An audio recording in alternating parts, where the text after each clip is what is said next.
You're listening to a Countout Podcast.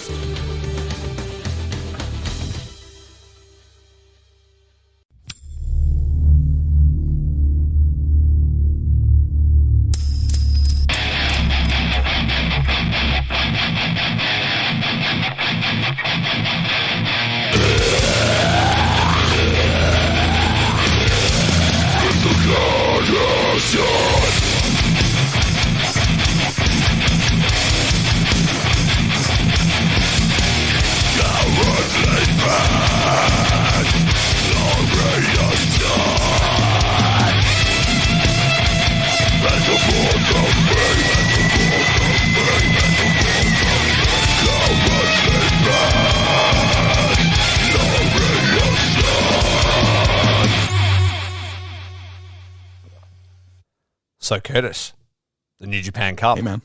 What you think about it? Cup. Tell me about it. New Japan Cup. New Japan Cup. Oh, my God, dude. It was so good. It was so good. So much so that you needed to make an impromptu chant for it. There's a GIF that I've seen on Facebook that I've like used I don't know how many times around this time of year. It's just one dude, I have no idea who he is, and he's sitting there and just goes, New Japan Cup, New Japan Cup. New Japan Cup. And like, it's that like little GIF. It's just some dude like on a microphone, and I feel him in my soul whenever Not this time even of year chatting comes for in. a wrestler, chatting for an event.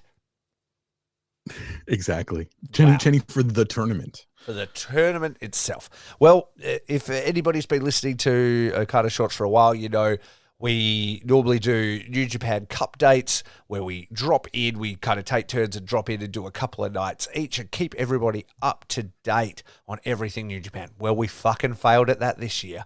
We got a couple off, but events out of our control led to that not being possible. So instead, you're about to get a mega giga wrap-up episode where I think we have to go back all the way to the night of the 13th to cover everything we haven't touched on. But we're just going to run through basically the matches, just give our thoughts, give our opinions on how each of the wrestlers went, and then spend most of our time talking about the final and what is coming for Sakura Genesis. Well, while we're doing that, why don't we talk about who you think is... Who do you think is looking the best coming out of this? Who's your MVP coming out of the New Japan Cup this year?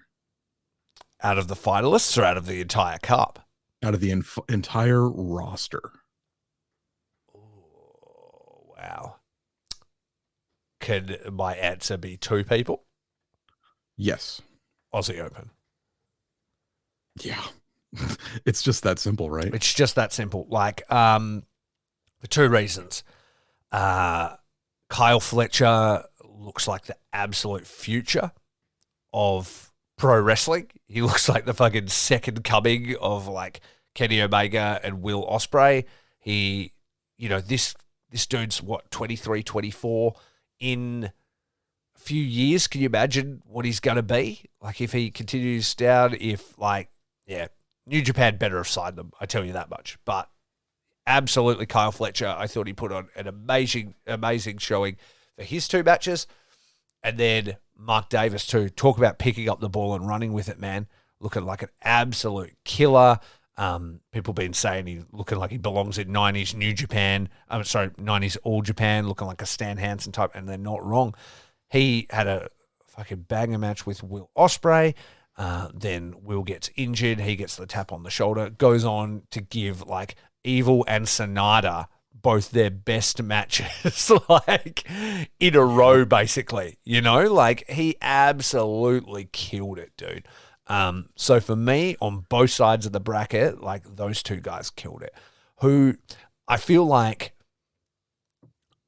Mark Davis is now and Fletcher is the future. That's how I feel like. I could really see Mark Davis making a lot of noise. Like, I like Jeff Cobb in the United Empire because he's a big bruiser. He's fun. He's there to kick ass, that sort of thing. And Mark Davis is just like that, but more. He's more my style. Like I love Jeff Cobb. Like he could throw a man a mile. Uh-huh. Mark Davis will hit you with a fucking like a lariat that will like knock your head clean off. I love how dirty he is, if that makes sense. Like scrappy and real, and like Jeff Cobb's an Olympic athlete and is very polished, like in his offense and everything. But like Davis would just knock you the fuck out, and it's awesome. That messy fucking pile driver he gave Sonata was so sick, like out of nowhere, just drops him on his fucking head and then just leaves him there, and he just like timbers like over. He gave him the old Shawn Michaels cell. Yeah, that was great. And talk about a fucking, that's how you do House of Torture too. That was House of Torture's best match, not even just Evil's best match. Like they made like the entire United Empire coming out to back him up, and him fighting through, and Jeff Cobb putting a move on him, and then Davis finishing him off, and all this. Like they just looked like stars. Like it was so fucking cool. And that finisher he does where he just spins 1,000 fucking times, then drops him. It's just ridiculous, dude. I was like, he's gonna drop it. He just kept going forever. Like it was so good. Like I really enjoyed it. That Evil House of Torture match versus Mark Davis might have been my favorite match of the entire fucking cup. And it was all bullshit, but I just had so much fun watching it. Yeah, it's funny now that we're talking about House of Torture. I did send you a text message that said, I've just found out that my wife loves the House of Torture. Yes, she did. Oh God. Like we're sitting there, we're watching the match. I believe it was the one with Jeff Cobb. And I'm like, oh, Evil. And she looks up, she goes, oh, I love Evil. I was like, what? And she's like, yeah, he does all that, like, the heelish bullshit that I think is so funny. And I'm like, what? Wife? I love Evil. She just declares it. You're like, I'm sorry, what? And she's like, oh yeah, he's my favorite wrestler. And you're like, sorry. No. Great O'Con's her favorite. Oh, I thought Taguchi was her favorite. Taguchi is her favorite. But also Evil is her favorite. I told you about the Amy 180 on Sonata. Like, so unimpressed by like, oh, what, we're gonna have to see Sonata at thing, blah blah blah. Oh, I'm not really into that. Then I go, something has happened with Sonata, and she's like, what? And all I do is show her a picture of him, and she's like, just 5 guys, more like just one guy. She's like, Okada who? Like, just instantly all about Sonata, her new favorite wrestler. I was like, this is so textbook you. Let's real quick. The rant that I went on. Do we want to address that before we get into it? Okay. Let's get into it because, okay. As I said on that episode, when you are presented with new facts, you have to change the conclusions that you would come to. Okay. I'm still gonna sit here, and for the life of me, I will say that match was dog shit, bro. Oh, dude, it absolutely fucking sucked. That was a dumpster fire of a fucking match. It is not what I want to show anyone when I say this is a New Japan main event. Who fucking thought that Kenta versus Sonata, and not even New Japan Cup winning 5 guys fucking Sonata, Cold Skull Sonata would be a good match? Yeah. Who thought that would work? Or it would be a fine match. It would be a fine match if it was 12 minutes long. Or are they such evil motherfuckers that they're like, you know how you got a taste of Tai Chi and how fucking good that fiery Sonata was? Let's just dip back in for one little last taste so it really fucking tastes good once you pass this absolute dog shit.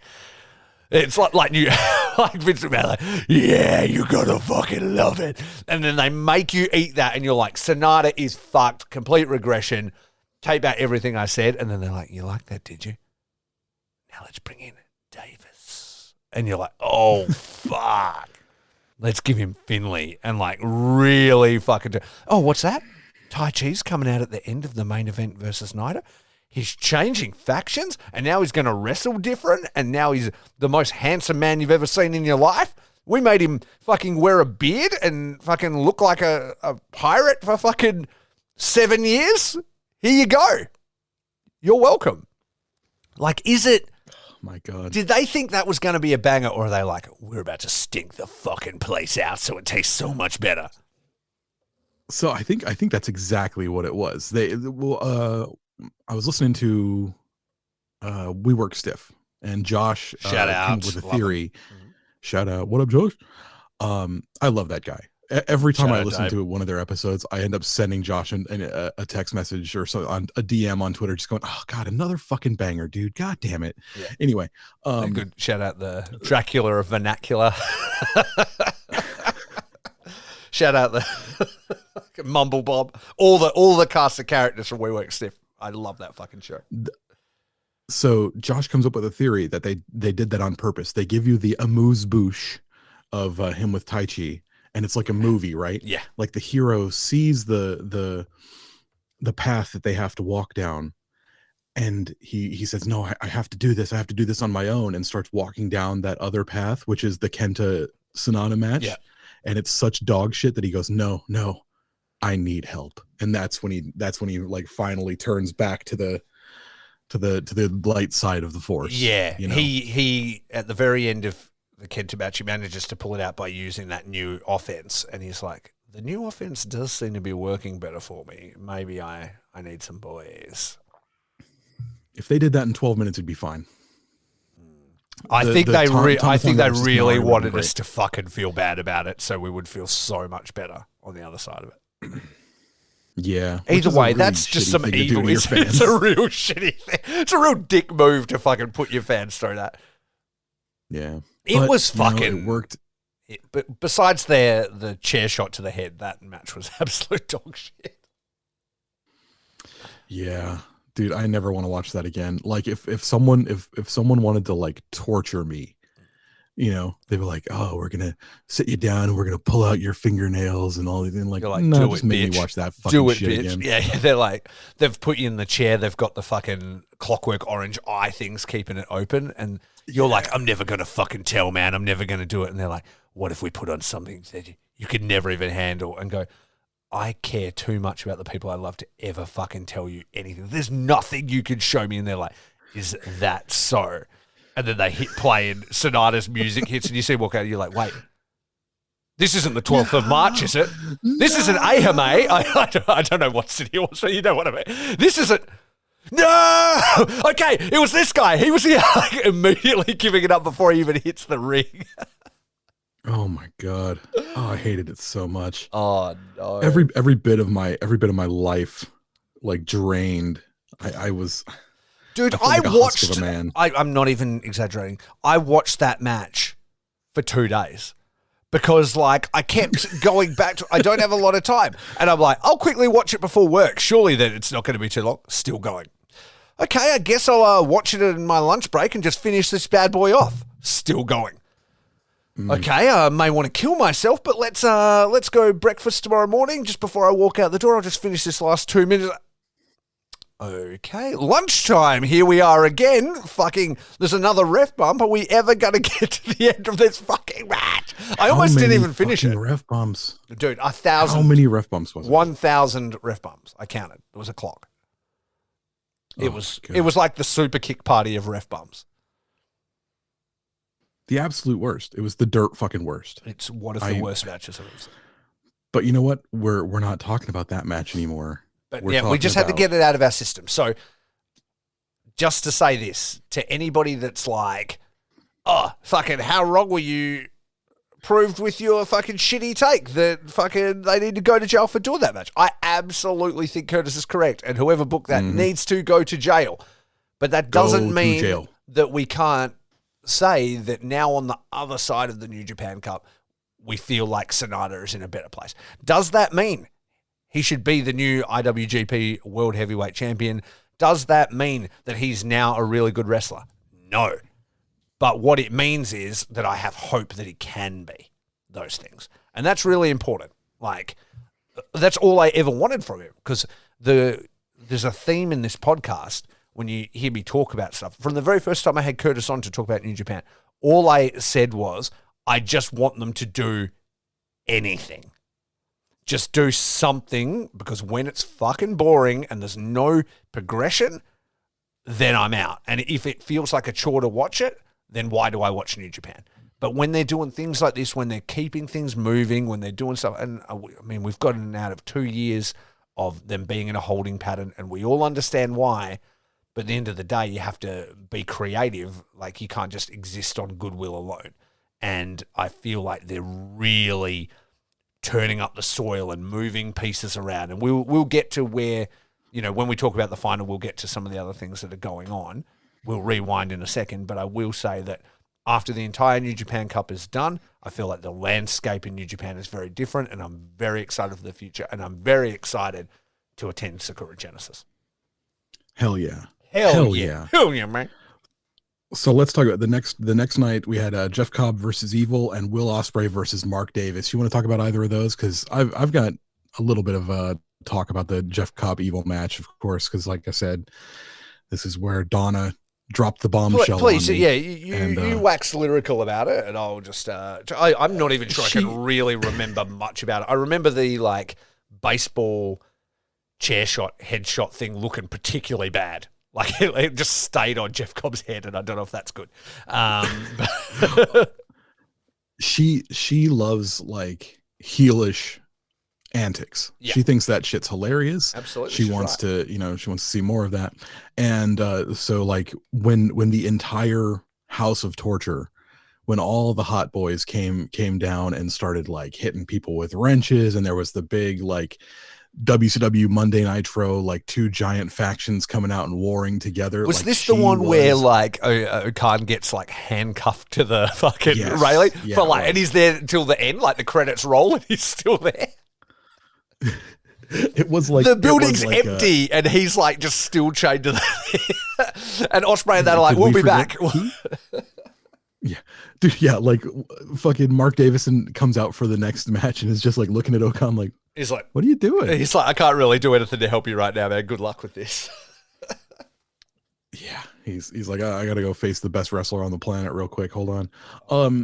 No. Yeah, just she's fucking loves that shit. She's laughing at every single like ref bump, or every time someone's thrown into the barricade. Like the fucking home run shot with the chair. She thought was great. Like she loved that shit. And I was just like, how did you just do this to me? Why, my soul? No, she thinks that shit's funny, and like go to court, go to divorce. Go to prenup. No, but she saw them like, take the Great Okan out, and she was like, oh no, now they've crossed a fucking line. Friendship over. Friendship ended with House of Torture. Okada is now my new best friend. Yeah. Rest in peace, 2023 to 2023. I love that she turns on a dime much like Amy does. That's a Donna 180 right there. She immediately turns on. She loves Jeff Cobb too. She says that the first time she saw Jeff Cobb in person, she was like, he's very pretty. He's a very pretty man. She thinks he's got good skin. She says he's got nice thighs.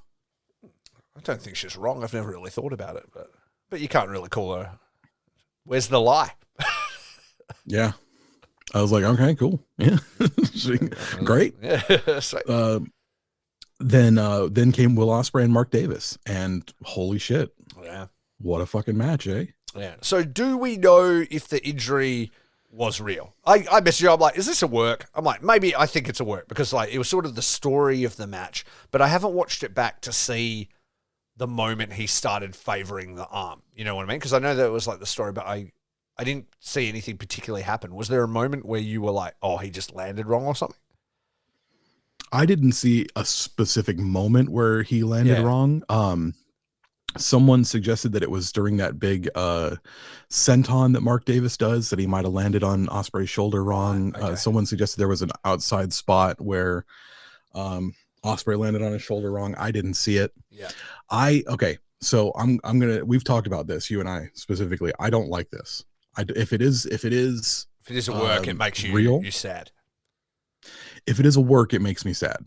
Like the press release that they put out and stuff like that, like that's stuff that's reserved for people like when they get COVID or when they're actually hurt. Like that's an equivalent to me of like a ref throwing up the X during the match. Like that's something you just don't fucking do. If it's a storyline, explain it in kayfabe on the show. Yeah. You know, come out the next show and explain, you know, we're having to pull Will Ospreay from such and such, and he's going to be replaced by Mark Davis, and that way you can have that blurred line, you know, but it's still a line. You know what I mean? Is not the nature of professional wrestling that it's a work, though, and that it's designed to mislead the public? And in this world that we live in now, where everybody is a smart fan and everybody knows everything, is it unexpected that wrestling companies would try and find new and creative ways to use what people think they know to be real against them to work them and make and like tell better stories, or be creative like in how they deceive people? Yeah, I can see that. I can see that that's like they need to come up with new ways to work Twitter. I get it. Yeah. But and maybe that's exactly what it is. I don't know. But like it just I feel like maybe there's just lines you don't cross. You know what I mean? I don't know. I don't know. And who's to say it even is a work? Yeah. Like, I mean, it could we're absolutely be real. I was just like, is this part of the storyline? Because they started telling the match started telling the story of the injury during the match. And that could have been because it was real and they were seeing it happen. Or it could have been like, we need to get Ospreay out of this tournament because he's not going to win it, but we've got very big things planned for him for the end of the year. What's a different way to get him out without having him say, rolled up by Yano? Or like House of Torture bullshit him out of the tournament. Because I could say that I would be mad if I watched Yano ball shot him and roll him up. And I'd also be mad if it was just like Dick Togo choking him out, you know? So I'd want a creative way for him to be out of the tournament. And I mean, maybe that's a way to do it. And maybe it's also a way that where Will Ospreay was like, I fucking love Mark Davis like a brother. I'm telling you he will kill these matches in my stead. Put him in. And that could have been if he was injured too, or it could have been like, this is the storyline we're going to tell. So I don't know what's true, and I don't really want to know. I like being worked, and I kind of hope it's a work because I kind of don't want him to be injured. I hate it when wrestlers get hurt. So I would like to be worked. Yes. If he's really injured and they did back in Davis and he stepped up to the plate, then that's amazing too. Either way, we got great matches because of it, and I hope Will Ospreay's okay. But I don't think I've got that line in the sand quite as firmly as you. I do think there needs, like, maybe the X is something not to fuck with, just because you kind of need that, like, hey, this is a serious fucking moment. But hey, who's to say that there's not another symbol that we don't know about because we're not wrestlers? You know what I mean? Like, that's true. And if people have got earpieces, there's other people around the ring, maybe there's other things they can say or do or whatever, because the X is so used now and has been used in those situations. Maybe there's at one point where it was used as a work and people were like, yo, that's out of line, but now it's blown out of the water anyway. They're doing something else, you know? I don't know.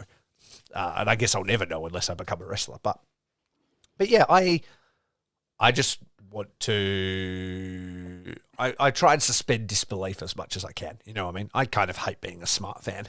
I hate being able to be a fan. Yeah. When I watch the show, I just want to watch the show and, you know, break it down later. Like, I don't want to try and predict things. I like to have fun imagining where it's going to go, but I don't want to like be like, oh, here's where it's going to go. I know exactly what's going to happen. I'm not that guy. That's not me. Yeah. But I think when you have, and they had such a fucking good match. I'm pretty sure that was my match of the tournament, Davis and Ospreay. It was really good. It was so good. And you know, when you have a match that fucking good and then turn around and take out the best wrestler in the world afterwards because he's, you know, injured and you don't know if the injury is real and shit like that. Like, I don't know, man. I'd prefer either it's kayfabe or it's not, you know? So yeah, I don't know. Exactly. Yeah, I definitely don't know. I'm gonna take it on face value and say he's injured. and that Mark Davis got an opportunity and he killed it. And yeah, and if somebody had to get injured for a reason, like at least they made the most of it, and he absolutely took the ball and run with it, so it wasn't wasted. Because the other scenario is like, okay, well we just swap Davis back in, he has a match with Evil, and then Evil wins, and then you get pissed. Oh, my allergies are getting me. I'm so sorry today. I might even let you do wax lyrical about this next setup while I go and have an antihistamine. I will return in 2 seconds. But tell people the setup for the next event on the 15th of March. Okay, so the next event, the 2 matches for the 15th of March, the Ides of March, Great-O-Khan and David Finlay, and then Shota Umino and Zack Sabre Jr. And I loved both these matches. David Finlay, his new Bullet Club, like New Japan CUPdate #1, the first time we get to see David Finlay, I was so excited because he's taking Bullet Club in like such a brutal direction. He's not doing the House of Torture route. He's not having Ghetto interfere. There's no knuckle duster shots or anything like that. He's just coming out and brutalizing people. And I've heard some people complain that his body's not, he doesn't look like a brutalizer. He's not a big burly man who's like taking it to Great-O-Khan. Like Great-O-Khan's bigger than him, but he was still able to brutalize him, take him down and show him what for. And I love that he's been hitting the Trash Panda out of nowhere, because you still realize that he is a very strong person. So maybe he doesn't need to have that body. I mean, New Japan is about aesthetics, so that's a thing. But David Finlay's a very strong man. His new character is a direction I fucking love. And, not every dude in a street fight is going to be the most like buff dude. It's whoever, can, do what nasty shit they need to do to get out on top, and it turns out right now that David Finlay's the kind of dude who's doing nasty shit to come out on top. And I love him. Rafe has said it before. He needs to change the name of the Trash Panda. Like, you go like, Bloody Sunday, DDT, or the Styles Clash, or the the One-Winged Angel, the Switchblade. I'm sorry, the Blade Runner, and the Trash Panda. One of these things is not like the other. Anyway, next match was Zack Sabre Jr. versus Shota Umino. Umino beats Zack Sabre Jr. with a Death Rider, but it took him 26 minutes to put Zack Sabre Jr. away. And he challenges for the TV title. Rafe will be there for that. Very, very fucking jealous. The thing is, the TV title, of course, they have 15-minute matches. Can he put Zack Sabre Jr. away in 15 minutes? Took him 26. Took him almost a half hour to beat Zack Sabre Jr. with the Death Rider.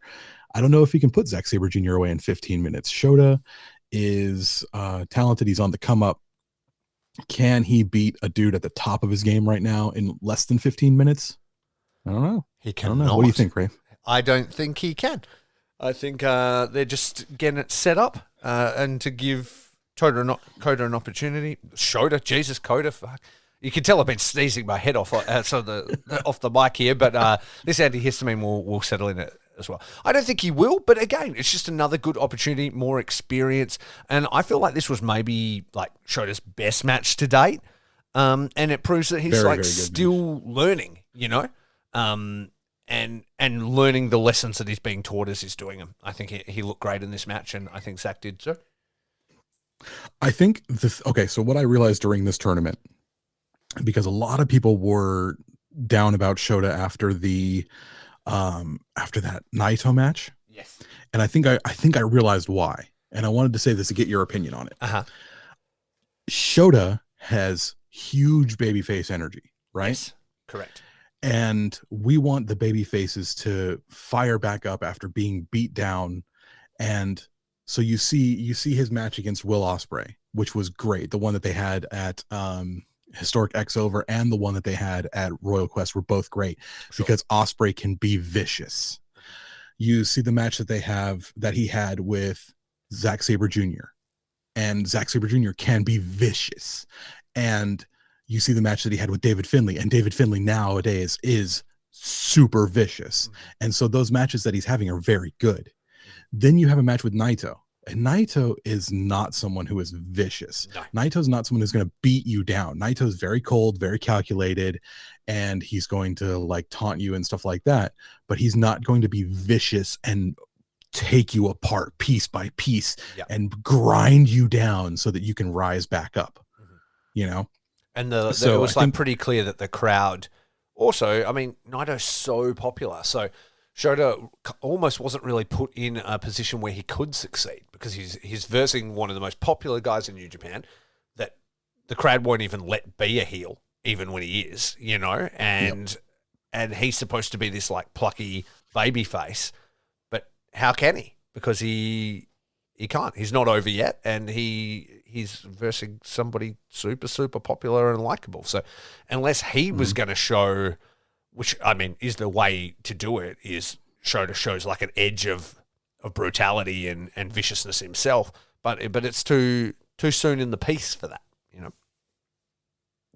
Definitely. So I think that Shota right now currently needs someone to grind them, someone to beat him down and really like put him in the dirt so that he can rise up like the Phoenix. Like he needs. Did you see the match between David Finlay and Tama Tonga? I did.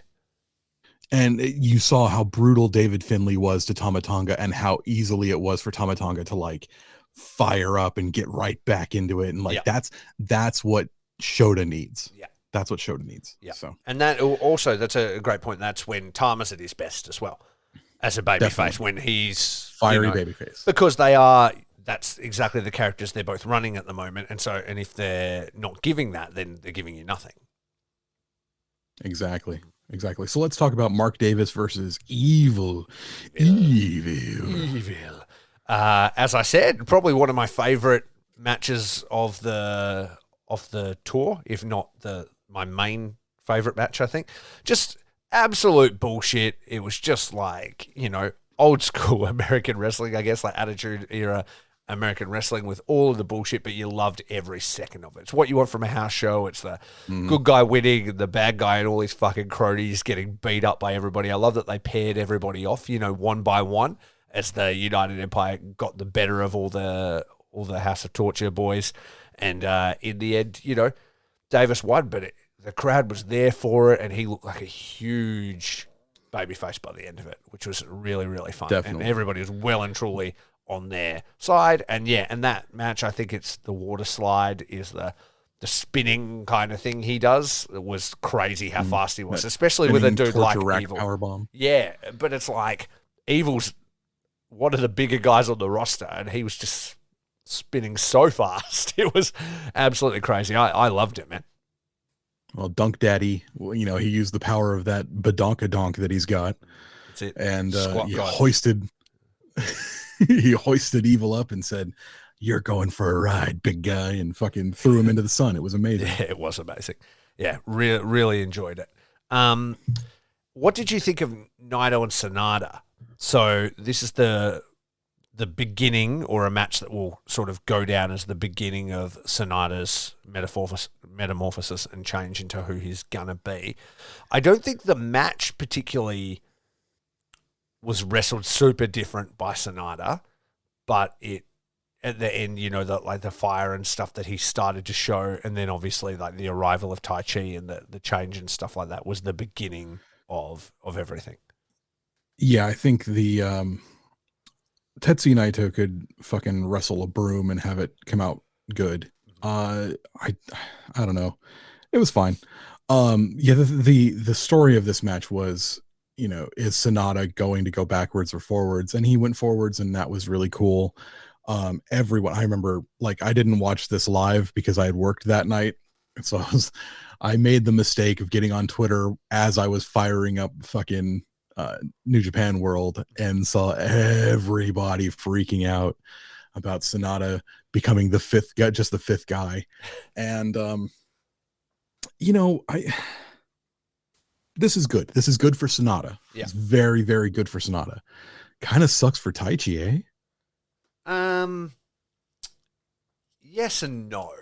I mean, kind of in that he's clearly not being positioned as the centerpiece of the guys, but I think he will still elevate anyway because he's going to be his right hand. He's probably going to talk for him more. I could definitely see a fucking awesome World Tag League run or even like a championship tag run with the two of them. And there was even little moments. I mean, let's just touch on it now a little bit. In the end, after Sonata's won everything, there's a moment where Okada comes out, they're talking all that shit, and he's like, you need to get ready because I'm going to fucking, bust that ass kind of thing. He says, come at me, bro. And Sonata just sort of looks at him, and then Taichi steps between them. And you don't hear what Taichi says, and the commentators don't say anything, but he's got a smirk on his face, and he says a few words to Okada, and Okada looks at him, and then it's time for him to mosey on. You know what I mean? He kind of like looks at him, and then he starts to make his exit. I know you love those character moments. You fucking Taichi know it and because Okada. If you rewind back to Faces and Feels episode fucking 1, 2 years ago or whatever, a moment that I talked about was back when Suzuki-gun returned to New Japan Pro Wrestling and Suzuki gets his shot at the title. Okada the Rainmaker comes out. He makes his way down to the bottom of the ramp. All of Suzuki-gun are around the ring, and at the very bottom of the ramp is Taichi. Now, Taichi was a very different person then, and our boy Okada looks at Taichi. He just looks him up and down, and he smirks in his face, and he just breezes past him. Mochi's really ruining my flow on this promo. But and he just breezes past him and pays him no mind. And then I love these little moments where as Taichi is evolving over time, Okada takes him more seriously now. He's not fucking about. He's not laughing in his face. He understands that despite being the fucking I think the word we work stiff used was giga cunt that Okada is right now. He understands that Sonata's going to be dangerous here because he's evolved, he's different, and he was like, hey, we said we're going to be rivals. Where you been, you bastard? It was literally his exact words. He's like, I've been waiting for you. And he's like, but it's not going to matter because winning a New Japan Cup isn't winning a title. But he doesn't know, like, just 5 guys are an unproven commodity so far. A lot of those guys have been very capable of breaking the rules in the past. They haven't been currently, but when they were Suzuki-gun, like back at the start, they sure as fuck were. So it's like you're walking into Sakura Genesis. Sonata's a different beast now. He's leveled up. And then he's got Taichi, and he's got Doki, and he's got Kanemaru, and he's got Taka Michinoku, and they could all be there. And they could get involved. You know what I mean? And it's also not the first time that Sonata has cheated, ever, because he helped Naito win his first title. Hasn't done it in a long time. Different guy. But is he when it comes to the top prize? I mean, what are you going to do if it means you could be the best in the world? If it means that you could hold the title? If it means it could change your stars? And so, though he's an arrogant prick, he was kind of like, okay, yep. He's trying not to show it, and he holds up the title, and he walks out, and Sonata goes, you know what? I shouldn't have invited you here. It's actually my night. Please leave my ring. And he goes, but he's not fucking smirking in their face or whatever. He just kind of gives a clap and walks out politely because he realizes he could be in a dangerous position. At least that's how I took it, So I think we're gonna still see more evolution from Taichi as it goes along, and I think Sonata's going to be a good vehicle for that. I appreciate the fact that you're being very generous with that, because my first instinct was just like, well, there goes mid-card Taichi again. I never really thought that they were going to try and put like a world title on him, but I thought that at least if he's leading his own faction, maybe they might give him a couple of title opportunities here and there, but now that Sonata's there, it's the Sonata show. So. Yeah, it is. And I think we may definitely see some title opportunities for Taichi. I don't know if while Sonata's there, he gets a look in at the main belt.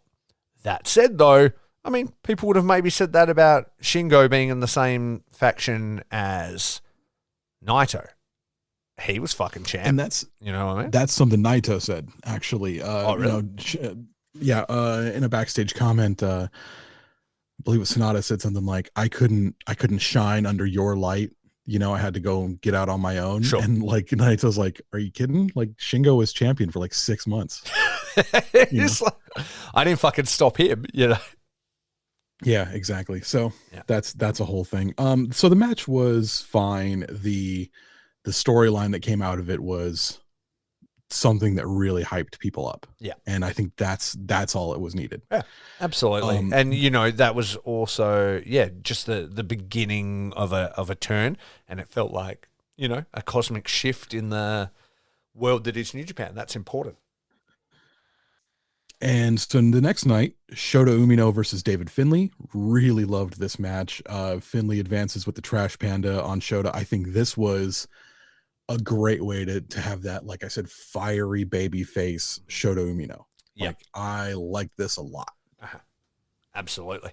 So, and Finlay continues to be one of the hardest working guys in the room and incredibly vicious, which I've really enjoyed too. So vicious. It's kind of funny that, like, not that long ago, if you had told us, your finalists are going to be Finlay and Sonata, I'd be like, well, I guess I don't subscribe to New Japan World anymore.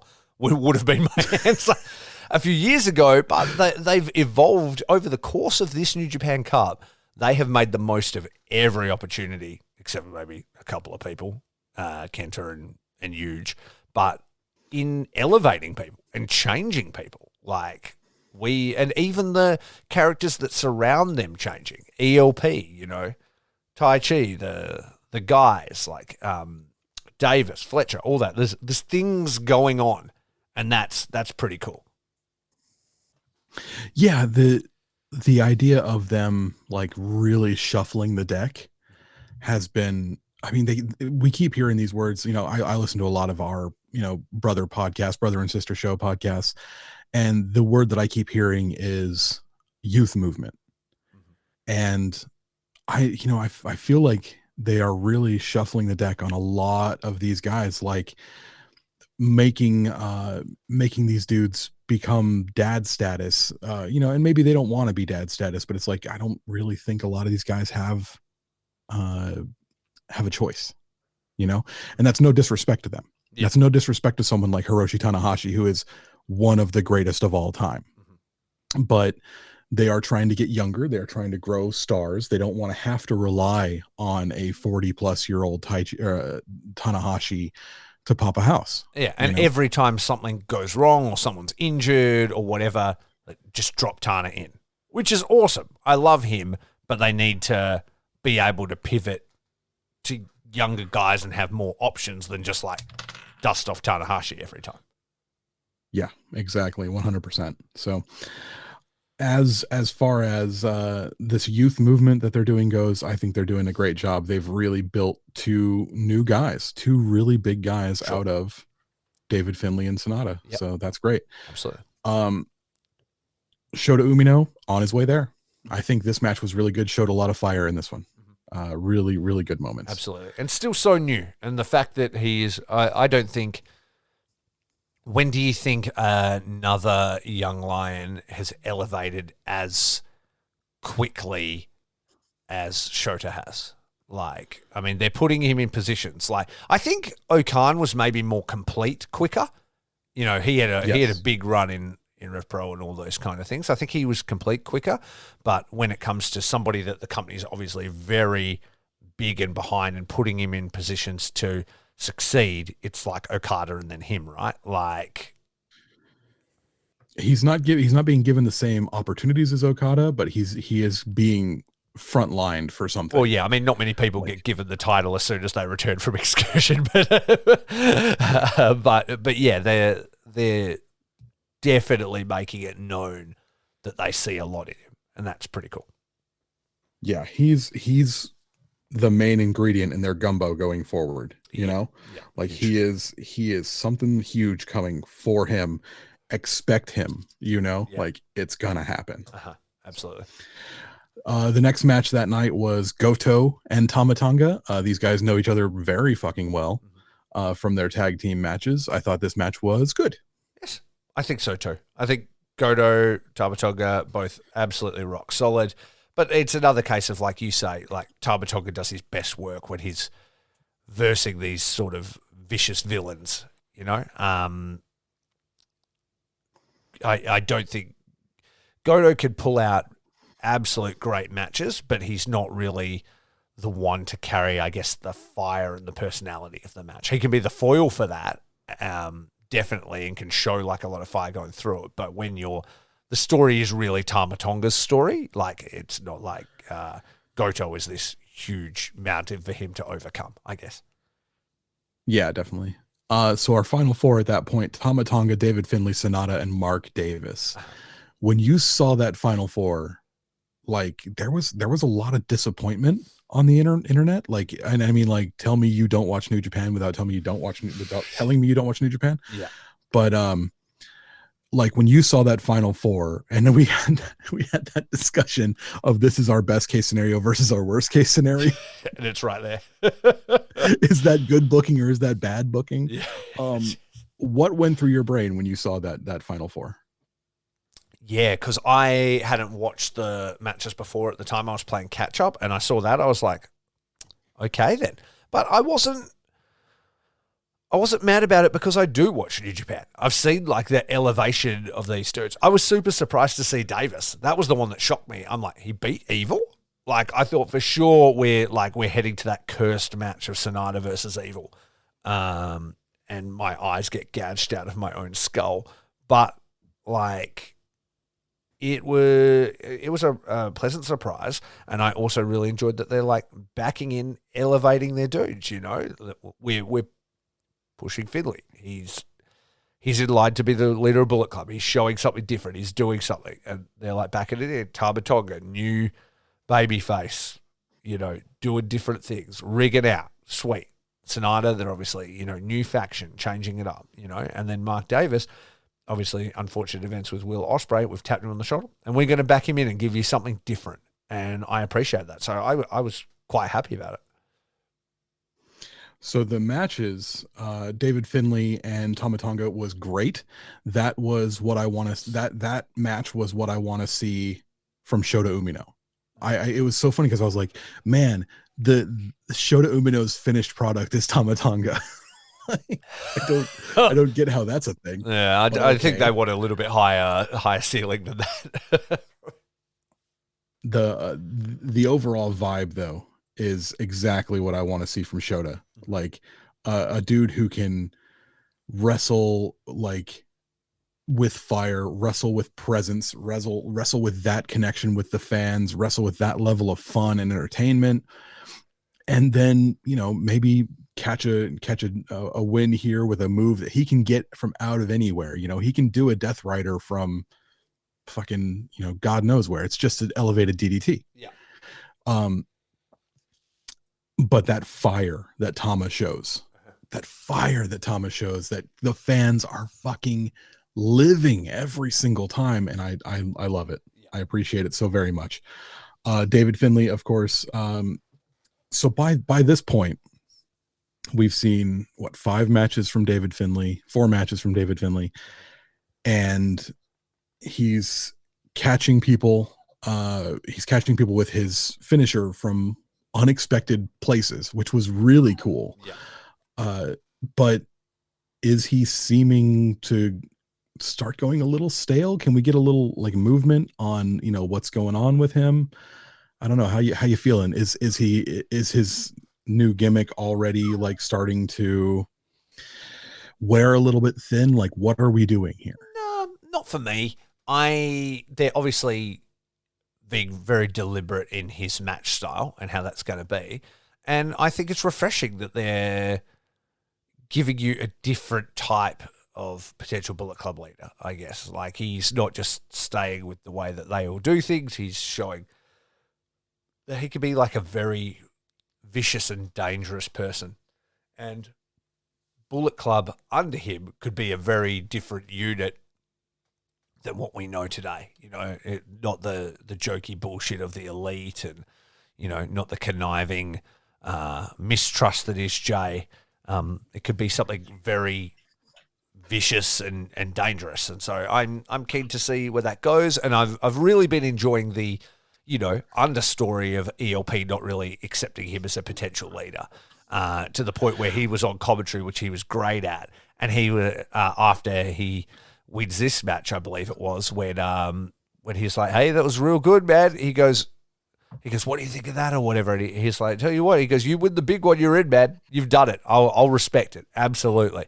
And then I saw that after he had not, ELP had tweeted like, "It was a real good run, buddy. You tried real hard. Better luck next time. Guess we'll need to look elsewhere for the leader. Sorry." So they're already still continuing the beef online. And then obviously I don't always watch all the undercard tags. I do, watch complete shows, but in these tours, when there's so many matches, I don't always catch them. But I was making sure I caught the Bullet Club matches, because I was loving the goes to tag out, slaps ELP on the chest as hard as he can, or ELP gets out and slaps him across the face as hard as he can, or he can break up the submission, but he's right next to him going, "You can just grab the rope, it's right there, that's all you have to do," when all he has to do is hit the dude, but he's making him go through it. And ELP puts him up on the ropes, then he just flips him off and ruins him, looking cool and stuff. I really like their interaction, and really that's the story that they're going to be telling with Finlay for a little bit. Is that's where we're going, right? It's ELP, and it's I guess for the heart and soul of Bullet Club. And that's cool, because everything doesn't always have to be for a title, and you don't always need to be the winner for a tournament, provided that you have a program that's entertaining and has stakes. And there's stakes there, so that's really cool. Plus, it also sets him up to have a title match with Tama Tonga. So whether by the time ELP and him end up facing off about something, it's for the Never title, we'll have to see. Also, now I think about it. Yeah. Oh, no, that's okay. I'm fantasy booking again. Don't worry about it. You go. we need a siren. We need no more of that now. Next up we had Sonata and Mark Davis. Okay, Sonata and Mark Davis. This is the genesis of Handsome Sonata. I remember you saw a picture of this and you said, "God damn it, he's winning the whole thing." I have to look up my exact message to you. Actually, easier than that, I could tell everybody in the tweet, because I think it went something like this. Hang on, where is he? I got to get the exact wording for you to understand the context. So I tweet way too much from our thing. There we go. I said, "Fuck, Sonata has come out in full Dreamboat makeover. He's winning this whole thing. Hashtag best case scenario now. Hashtag kiss me at Sumo Hall." All about him. And then you tweeted "stupid sexy Sonata," which you're not wrong. Stupid sexy Sonata. Yeah, you are not wrong. Stupid sexy Sonata. Yeah. Yeah, no, he comes out looking like Ned Flanders in his fucking sleek skiing gear. Yeah, I wish he'd gone a step further and had new gear, but I imagine he's saving that for Sumo Hall. How much new gear can you buy? Yeah, well, I mean, this is the same gear he's had for like a year and a half now, and he used to come out like twice a year with new gear. So it was always like G1 and then like Wrestle Kingdom would always be like the times when he would have new gear. But we'll see. He's had this one for quite a while, I think. Yeah. It was at least Wrestle Kingdom last year. It's been a while now, yeah, absolutely. Yeah. I could see with a new mask and and something different going on. Or maybe no mask at all, now he's so handsome. We'll have to see. Comes out with a Tai Chi mask and Tai Chi comes out with a skull mask. Yeah, that may very well happen. They'll just be swapping spots. Yeah, good match. I thought Davis was great. I think that he made Sonata like realize like you have to wrestle with fire here, because I'm going to wrestle with fire so much. And if you just lay back and let me do a bunch of these moves, you're going to get fucking ended. Yeah. And that's what it ended up being. And I really enjoyed this match a lot. Yeah. No, I definitely agree with that. And it was again one of my favorites. I think Mark Davis gave Sonata and Evil both their best matches of the tournament. We saw a big fiery change from Sonata in this, and it began to kind of like leave steps like, not only is he probably going to win the thing, but it may not be the worst case scenario after all. It's true. It's true. And then, of course, the final night, we have Sonata defeat David Finlay in a clean match for Bullet Club, which was really great, and a clean match for just 5 guys. How did you feel about that? Watching Sonata, like seeing how the crowd was responding to new fiery Sonata. How did you feel? I mean, it's his hometown, but he was like over ass, right? And even tiny mannerisms, like just him smiling and the way he was yelling when he was firing up and stuff like that, it did feel like a completely different guy, and that's super important. He felt like he was starting to really change and evolve and be something else. And like, are we seeing him slot into like the Ibushi role? You know, like that space has been a big sort of gap for New Japan.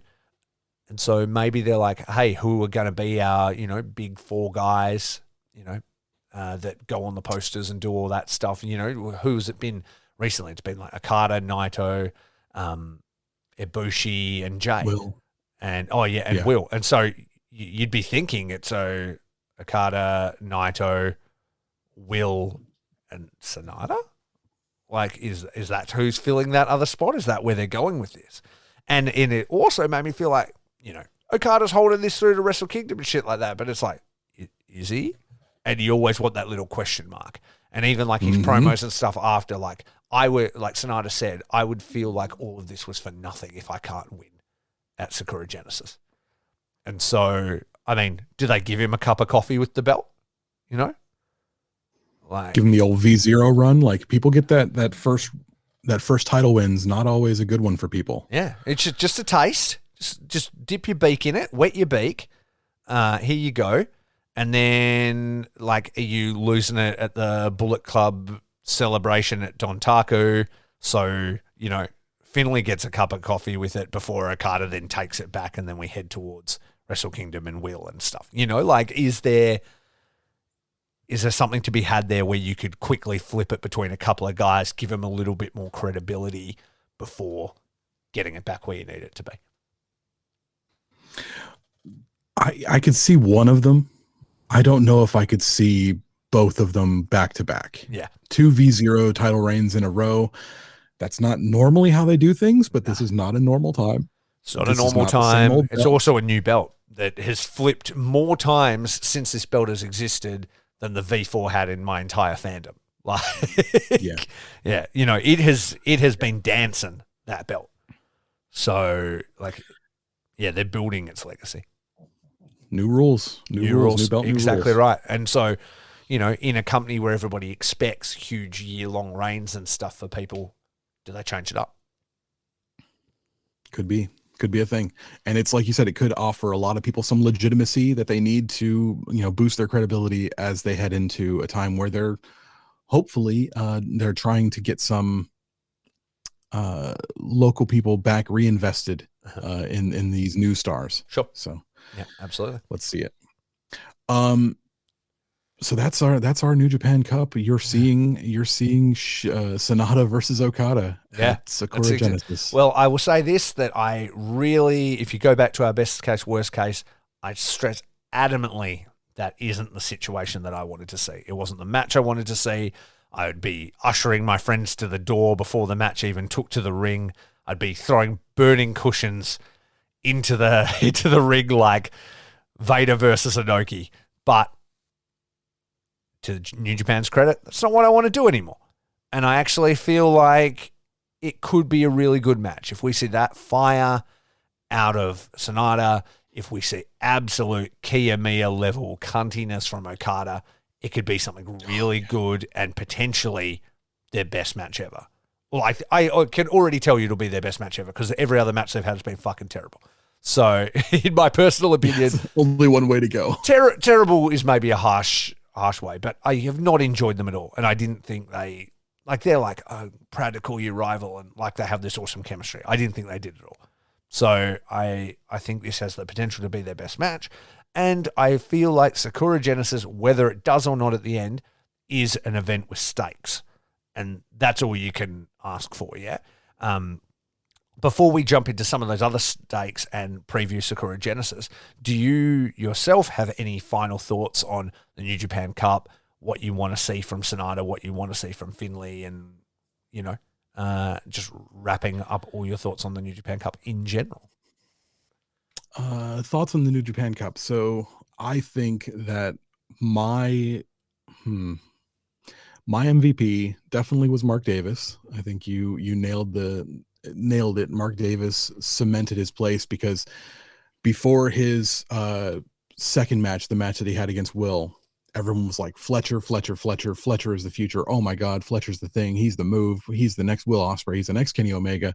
And then Davis goes out and goes, okay, cunt. Hold my beer, kid. Hold my beer, kid. And you know what? Fletcher is all of those things. He is all those things.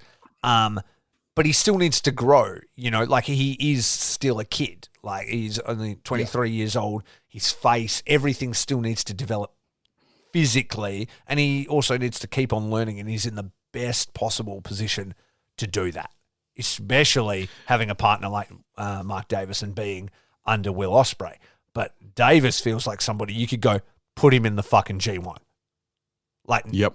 I don't know if he's going to win it, but absolutely put them both in the G1.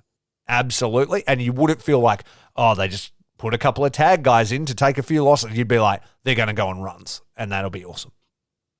Yeah, you could see Davis like winning, you know, having a 500 or better record. Yeah. You know, I would love to see Davis versus Goto in the G1 first round, big match Goto, and Davis go, this one's for my boy when you fucking took him out of the New Japan Cup. Sit the fuck down. Like, that would be sick.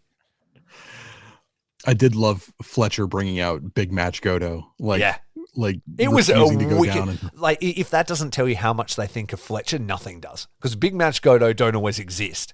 And when he does, he can fucking go. And that was like, felt like a title match, you know, like how great they were together.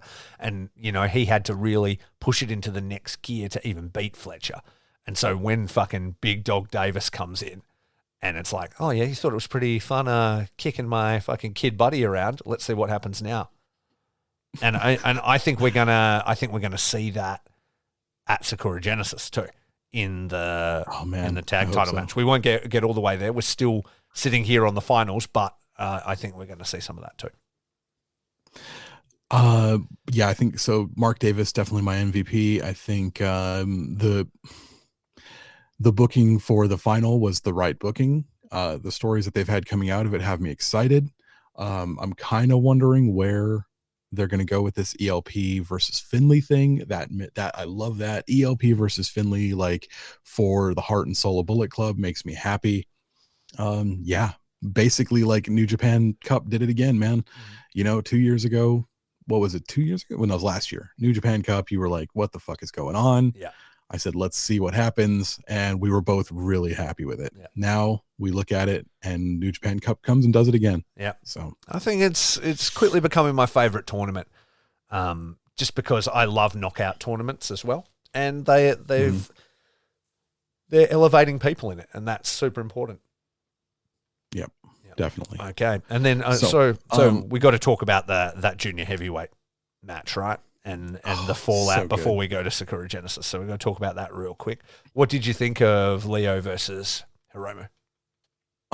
Fucking just an absolute fantastic like match. Like Leo Rush is so much fun to watch. Leo Rush in New Japan just hits different. It does, man. Like absolutely unplugged from the machines. Like unplugged from everything that's holding him back, letting Leo Rush just go out, especially with a madman like Hiromu, and just do whatever the fuck they feel like. Yeah. God damn it, that was so good. I love watching Leo Rush, and I especially love watching Leo Rush in New Japan. I'm so glad he's here. The match itself, we were kind of both hoping that Leo Rush would win. We think that Hiromu needs to, move to something bigger. open weight stuff or something like that. But Hiromu wins, and then afterwards we get a little teaser. We do. We get a little video, and I loved it. I love Zach coming out. I love him speaking in Japanese.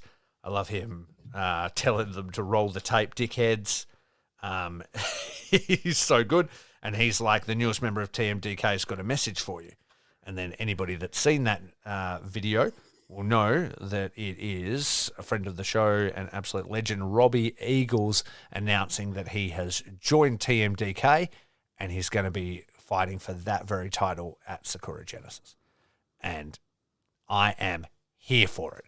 I had stated, and you'd stated, that we thought United Empire would be a really good fit, but, TMDK would also be. And I think TMDK will prove to be the correct call. So not only because of its legacy within Australia and all the Australian wrestlers that are a part of it, but I think joining an already established huge faction would be something that Robbie's already done. That's what he did with Bullet Club, and he joined, and it wasn't for him, and he ended up needing to get out on his own to shine. Now, Chaos is sort of becoming that, and he's feeling wrong done by it. He doesn't have the right sort of fire here, and so he moves to a faction where there's no other junior. I mean, there's a young lion, but he's essentially moving to somewhere where he can shine as the centerpiece of a faction as its junior ace. Yeah, I mean, he's the 90th IWGP Junior Heavyweight Champion, but he's number one in our hearts, right? Fuck yeah, Roberto Consuelo Veracusta Loja Aguilar, better known as Robbie Eagles, your friend, my hero, Robbie Eagles. I love this. Yes, I love this. The second that the tape started rolling and you saw the Sydney Opera House, I was like, "Fuck yeah!" You knew straight away. You knew, absolutely. I'm so pumped for it, and I think there is a very real chance that Robbie could win this title at Sakura Genesis. I think Hiromu has felt a bit stale. I think he's had a couple of defenses. He's won the tournament. He's got a nod on his head, but I think there's other stories to be told. I feel like putting it on Robbie leading into being the defending champion during the best of the Super Juniors, with a bunch of hungry dudes coming for him, and you know who wants to win best of the Super Juniors? Your boy Despy. And you know who fucking took the title of Robbie originally? It was your boy Despy. So that is a program that I could sink my fucking teeth into. Give me... Hell yes. Despy wins the best of the Super Juniors, and let's fucking head to Robbie Eagles. Robert Eagles versus El Desperado. Fuck yeah. Hell yeah, dude. Speaking, let's talk about Best of Super Juniors, because I got a thing I want to ask you about. So we're gonna look at. I'm gonna look at the blocks from last year's Best of Super Juniors, and I want you to tell me if you think that the person is in or out this year. Okay. Sure. Hiromu in. That's your free space. Always in. Yeah, absolutely. Taiji Shimori, Bone Soldier, in. Show, in. Ace Austin. It's interesting. I don't know. I think he could be, but I don't know. Like, it depends where the relationship with Impact is. I think the relationship with Impact's pretty good. They've got a tandem show coming up. Yeah, they've got the multiverse thing. And how far away is Best of the Super Juniors? Like July or something? May. I'd say in, maybe. Yeah, in. Okay. Yo. In, unfortunately. Clarku. He's been Clark Connors. Couple of these. It's gonna hit him with a couple of. I mean, I fucking love Clark Connors, but I'd like to see him go heavyweight. I'm gonna say out. Okay. Either that, or if he is in, it's like quite a bit more seriously. But yeah, I would think out. I would like to see him level up. Alex Zane. In. Unless they're moving him to heavyweight. But again, in. He's a walk-in if he wants it. Absolutely. Akira. Francisco Akira. In. Kanemaru. Out. Ooh, okay. Taguchi. Out. Ooh, Desperado. In. Phantasmo. Out. Out. Robbie Eagles In. as IWGP Junior Heavyweight Champion. Fuck yeah, it is. Fuck yeah. Defending Here's one. champion Robbie Eagles, yep. Wheeler Yuta, Out. Bushi, Out. These are my personal preferences, right? Yeah. I mean, he'll probably be in, but I would say out. Teton, In. TJP, In. El Lindemann. I would love him to be in. In. Yes. I mean, again, Master Galate. Wato Oh, Wato's in. and Doki. In. Okay. So Frees up a few spots. That leaves- nothing crazy, but that leaves a couple of spaces to fill. Mhm. Give me some names. Give me a couple of names that you could pull from the ether, some like young lions maybe, and then one surprise entrant. okay. Not just young lions and stuff like that. I would say Chris Bay. I would love to see Chris Bay. I would love to see Trey Miguel. Trey Miguel would be a great choice.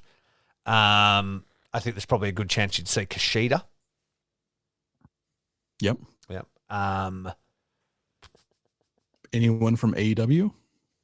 If Like a Dante Martin maybe? would be a good choice, or I know Daniel Garcia really wanted to do it as well. He was pretty jealous when Yuta got it, but he was like tied up with Chris Jericho, so he couldn't do it. Tell you what, my wild card would be Drew Parker. Ooh. Yeah, didn't he just quit He's quit death matches now. quit death matches? Uh-huh. And he's got ties with all the boys. Desperado, doesn't he? El Desperado, with Jun Kasai, with, the whole squad, the whole deathmatchy squad. And you're talking somebody who could come in, even though he's not doing death matches anymore, be considered a dangerous threat. He's one of the only guys to hold both the Big Japan title and the Freedoms title, former GCW Ultraviolent champion. Like, he has a lot of credibility. I believe it was, he won tournaments in all of those places as well. Tournament of Survival, Big Japan Tournament, Freedoms Tournament, I think. He holds lots and lots of accolades, but doesn't want to do that anymore. He also posted, during the New Japan Cup, he posted the picture of a rose, an hourglass, and hashtag NJ Cup. So if that's not a target on El Desperado's head, I don't know what is. Mm-hmm. Mm-hmm. Yeah, I got to give credit. How about Leo Rush? I'm pretty sure that Josh retweeted that, and I was like, "Don't play with my heart," but that is something he does. There you go. Leo Rush would be great. Leo Rush would be good. I would love to see Speedball in this That'd be tournament. cool. I mean, he's about to have that match don't with necessarily Tanahashi too, want to- so there's a chance that I don't think that he wants to get away from America right now, because last time he worked away from America, he couldn't get back in for like 4 years. Oh, really? Really? So yeah. Oh, because Yeah, why is he you didn't know that Canadian? he's Canadian, yes. Okay. And what And happened? then so he was only able to work in Europe for like years. Why? Some sort of visa issue. Obviously, the So he was working Frankie's in America pissed about without a that. visa or something. Yeah, Frankie's yeah. pissed about it. He loves Speedball. Yeah, right. So, he was working in America without a visa, and then came back and got caught out or something, and then he got banned in America for a time, Yeah. so could only just fly to the US to Europe. Yeah, like work in Europe and Australia and stuff like that. Yeah, okay. Didn't know But that. now he's back and taking fucking names. Yeah. He's gonna have a match with Ibushi and a match with Tanahashi and who else was it? Was it Moose was his other one? I don't remember who, but like 3 matches in the same day, all WrestleMania weekend. The guy's gonna go fucking nuts. That's crazy. If Just like only he did he'd, last year. if only he'd just wear shoes, I'd be all about it. So why don't you tell me? I'm going to take this pug outside. Yeah. Why don't you talk about your expectations for Sakura Genesis? Yeah, no worries. Do you want me to hold off breaking down the card until you return so we can go through it, or do you want me to just start? I don't think we need to break down the card really. Like, talk about the matches that you really want to see and the ones, that you're hoping, in the fallout. And then, I'll join back in. I want to see them all, so I'm just going to start, and then Oh, you can just join back in when you get back. Okay, so Curtis is out of here. I'm very excited for Sakura Genesis. I leave for Japan in 5 days, and I will be in the house for this event, and I cannot be more excited. My first New Japan event since, I guess, Wrestle Kingdom 2020, January the 4th, 2020, I think was my last New Japan live event. I'm so pumped. I love the venue that is Sumo Hall. I've only ever been there once. It was for like a sumo wrestling telethon type thing. It was like not sumo season. It had sumo matches, but it also had like singers and all kinds of stuff. I was very tired and we'd done a lot of drinking. I slept in it. It was very, very comfortable seats. And I also got to see some cool sumo wrestling. There was a young sort of upstart from Osaka that was like smashing everybody, and it apparently was a very big deal that he was upsetting all the bigger dudes. But yeah, they've announced the full card. So breaking it down from the start, we're talking a 20-minute time limit, and it's a 6-man tag. It is Francesco Akira, Aaron Hanare, and Jeff Cobb versus Sho, Yujiro Takahashi, and Evil. I think this will be fun. I think, we've seen the pairings off with the various United Empire members with the House of Torture guys when they've had to interfere, and I think we'll see more bullshit here. I like the idea of fucking Jeff Cobb and Evil squaring up. I like Hanare just absolutely lunching fucking Yujiro Takahashi, and I think Akira having an opportunity to shine on his own while TJP has been away on tour with World Series Wrestling will be really cool. After that, it is another 6-man tag, and we have the team of Master Wato, Hikuleo, and Tama Tonga versus El Phantasmo, Kenta, and David Finlay. Now, I think that's a pretty interesting kind of match, like an interesting team. I don't know if Wato fits with the Gorillas of Destiny, but hey, it'll be a bit of fun, and I'll mainly be super keen on this to just see the interactions between Finlay, El Phantasmo, and even where Kenta fits in regards to that, because Kenta has kind of been pretty close with ELP, I think. So whether they both have had enough of Finlay's shit or whether Kenta starts to see his vision and want to be involved with Finlay, we will see. But I think there'll be stories told there. Then we've got another 20-minute tag, and it is Bushi, Shingo, and Naito from LIJ versus just 3 guys, Taichi, Kanemaru, and Doki. So obviously a little bit of ill will between the two factions. They stole their boy. Sonata now belongs to just 5 guys.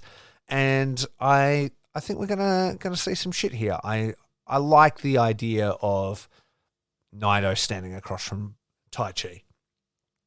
He lost the battle for Sonata's heart. I guess not that he even tried.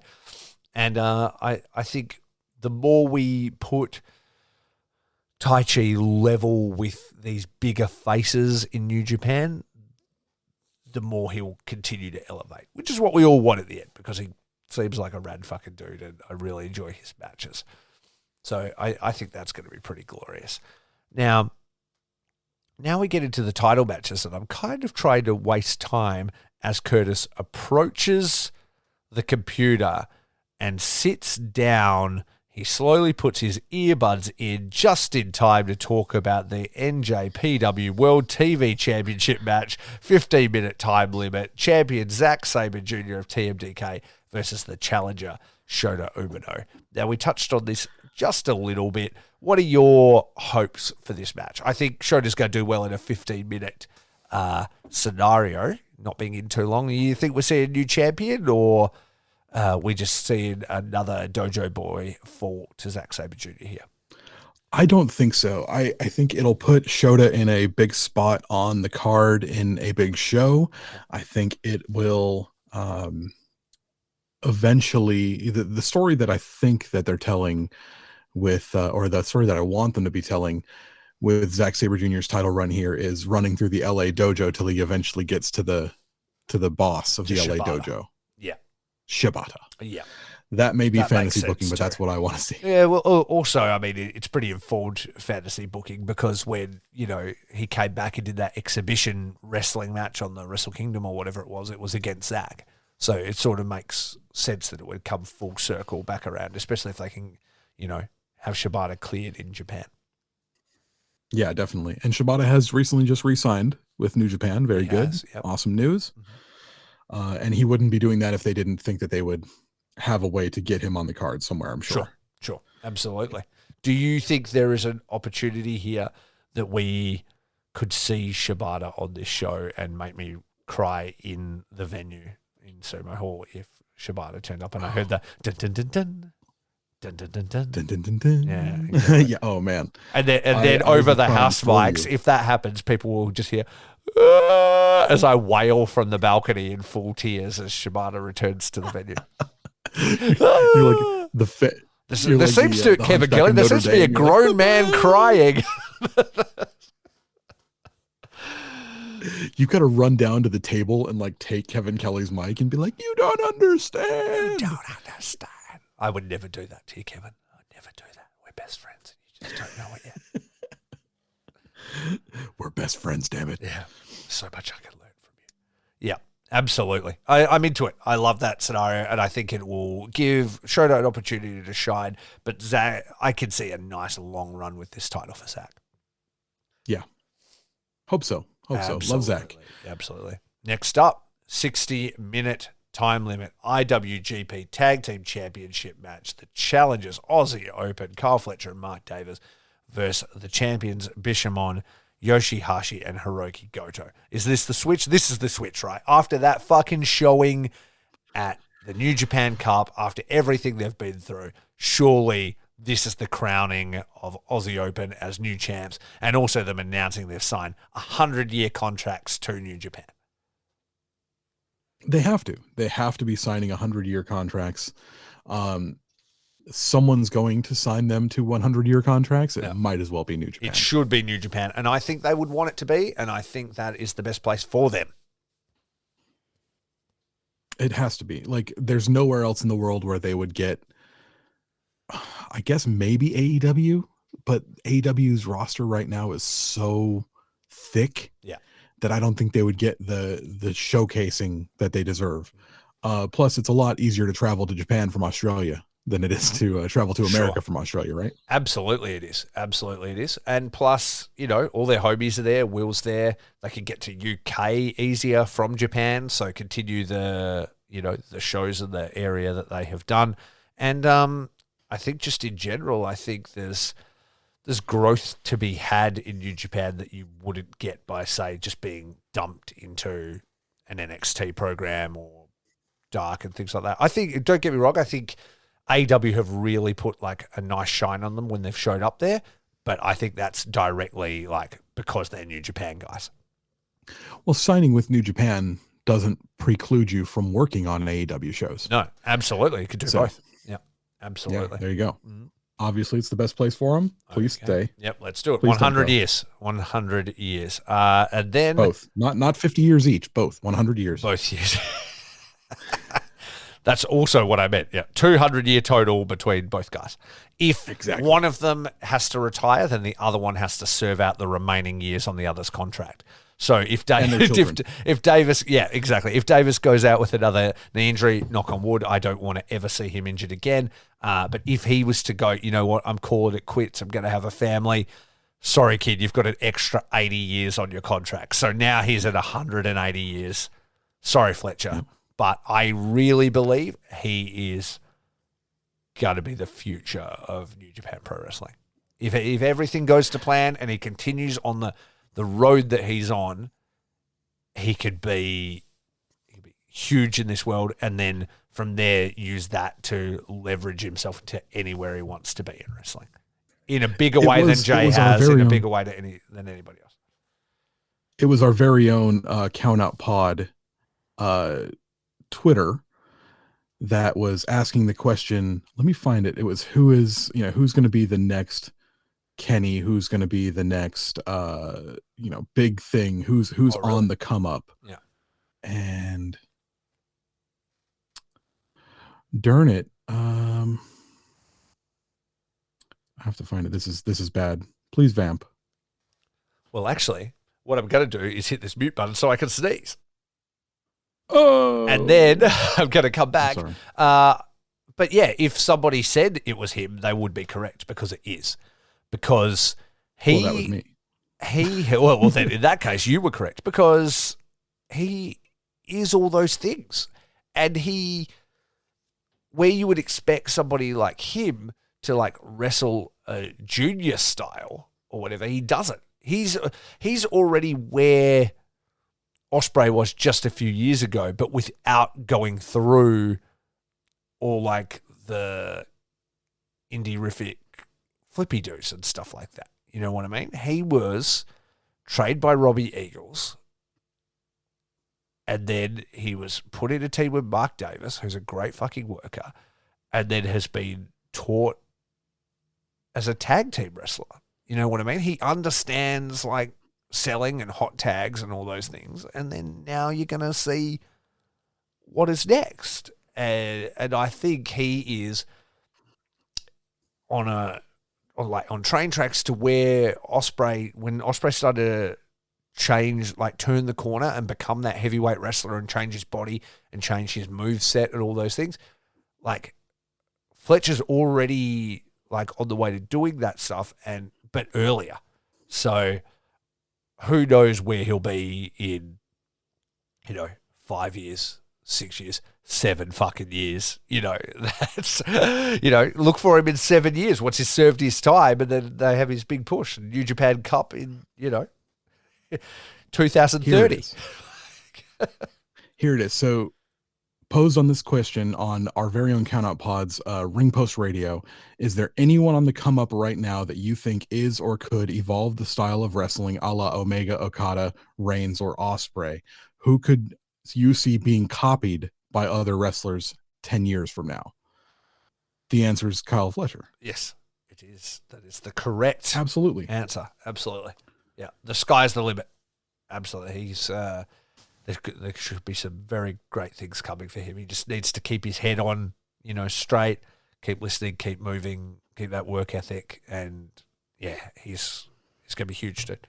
It wasn't that long ago you looked at him, he just looked like a teenager, and now he's already on his way, and they cut those promos, and he's in the center of like the guys all backing him up, and he's throwing up the crowds, and he's the one speaking and stuff, and you're like, they all know, everybody in that faction knows that he's next. It's very clear. Oh, and everybody be helping him. Yeah. Let me tell you what I just saw on Twitter as I was looking for that. I pull up and Twitter shows me a tweet from Josh from We Work Stiff, which is a retweet of El Desperado, who has just posted a picture of Drew Parker. It is happening, sir. I told you. How does Josh, do you do anything else? He's always breaking all the news and has all the takes and stuff like that. I barely have time to turn the app on. How you doing it, man? What's your day job? He doesn't need anything but Twitter. Yeah, he must be getting paid. He's on the New Japan payroll, clearly. Yeah. We work stiff dollars. That guy, man, he's hard. He's hard. Yeah, that's what he does. He's stiff. He works stiff. That's going in. Shout out Josh. Well, we've already shouted out those motherfuckers so many times. We may as well just hang it up now and just fucking give over. Just our audience, just leave us. Just go and listen to We Work Stiff. We're done here. Well, go subscribe to our Patreon first. Yeah. Please. But seriously, very different conversations. And I love those guys. If you're not listening to that podcast, listen to it and listen to the Super J Cast. With the triad of New Japan content. Speaking of which, I'm about to derail us one more time before we get into talking about these final things. Did you see that Hanare will be challenging for the KOPW title in what he has declared an ultimate triad match? I'm into it. Oh, it's the ultimate triad match? That's what he's calling it. He's like, he's like, I actually love the promo because he's like, what do I do? He said I could choose the match. Do I just make it a bare knuckle brawl and just knock him the fuck out? Not those words, but he's like, do I make it easy on myself? Do I just make it a fist fight and win? Like that. And you're like, well, yes. Yeah, you probably should do that. But he's like, I don't want to make it easy on myself. I want to show everybody, I've beaten you twice, I'm going to beat you again. He's like, it's going to be pinfall, submission, down count. So essentially like a 10 count or whatever. And it's interesting because Shingo was having his press conference and then Hinare just walks up, and you don't often see that. They're normally talking to the camera. It's very rare that backstage another dude will walk up and be like, yo, this is happening. And I love that little interaction. And obviously, fucking Shingo doesn't know what he's saying for the most part. He's like, oh, what are we doing? Main event? And he's like, no, I don't need the main event. 60 minutes? He's like, I don't need it to be 60 minutes. And he's like, I still think it should be the main event. That's what I think anyway. You should make it that New Japan. He's like, yeah, because Shingo's always trying to, he's like, maybe I should have a belt. Maybe it should be the main event. Maybe I should be the star of the world. And I have no problem with it either. Well, it's like the, what was it? It was the Hardcore Holly. Someone asked Hardcore Holly what he would do if he could write the storylines. And he said, well, first thing I would do is beat everybody and win all the belts. Can't really argue with that. It's like, you can make me damn Hardcore Holly. You can make me champion. I think that was in Wrestler's Court. It's one of those Wrestling Court stories where they like held one of the writers up. He's not doing. He goes, well, what would you have me do? He goes, well, for starters, I'd have me beat the champion and fucking win everything. What a fucking psycho Bob Holly is. Crazy stories. But yeah, I think that will be super fun, and I hope it is a main event somewhere because I think that would be a good match. Have we talked about have you gone through the entire Sakura Genesis I have. card? We're just up to IWGP Junior Heavyweight Championship match. Now, we just wax lyrical about this, so we won't go back into it. New champ, Bobbert Eagle. Let's go. Bobertson, Eagleson, Roberto Veracruz Loja Aguilar. New TMDK. Junior. I'm talking that new TMDK swag. Represent Perth 6000. Let's go. Let's get it. I hope Hiromu. that Zach is selling TMDK shirts when we go see him this weekend. Oh, surely he will be. So cool. Are you seeing him this weekend? How do we see not him this touch weekend? on this? Holy shit! What is him versus Michael Oku? Oh, Rev Pro. Rev Pro should be really good. Is Okan there? Is he defending the title? Yes, Okan will be. He'll be there defending against Ricky Knight Jr. ZSJ versus Michael Oku. Let's see some of the other people that are on this that I really love. Francisco Akira is going to be there. Robbie X is going to be there. Gabe Kidd will be there. That'll be fun. Drilla Dan Maloney. I hope that I would love for NJPW to get a sniff at Drilla Dan Maloney. He's really great. Connor Mills. Connor Mills is a very exciting high flyer. Mad Kurt, king of fucking Twitter. I love that guy. And people have been telling me a lot about this kid, Cameron Kai, who is going to be there this weekend. So I'm pretty excited to see him for the first time. It's just a really stacked card. There's Big Damo is going to be there. Former WWE signing, Big Damo. Eddie Dennis. I like Eddie Dennis. Yeah, I think let's see. So there's like 6 people who have worked for New Japan or are currently under contract in New Japan, so that's pretty cool. Yeah. Big show this weekend, and it's a big Rumble match they're doing, and cool. Everyone who's in the Rumble has a match like later on. So Oku and ZSJ are both in the Rumble. Great Okan and Ricky Knight Jr. are in the Rumble, and then have title matches. And then have title matches as well. That's cool.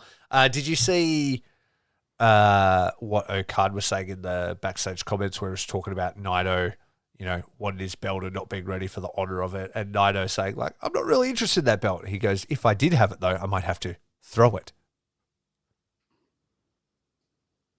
Throw it? Like in the air. He made the gesture like he used to do with the world title and the Intercontinental title. He's like, if I had it, might have to start fucking it up. And the crowd cheered at the thought of Naito doing that again. We all loved that gimmick. We loved it. I loved it. We loved it. Exactly. Everyone loved it. Curtis was looking down and he didn't see me make the gesture, the throw gesture. No, I didn't. As I did it. I'm sorry. Okay, so obviously... Oh, sorry, you go. No, I'm really fucking excited about that. I hope he's selling TMDK shirts this weekend. I want to get a TMDK shirt. Sure.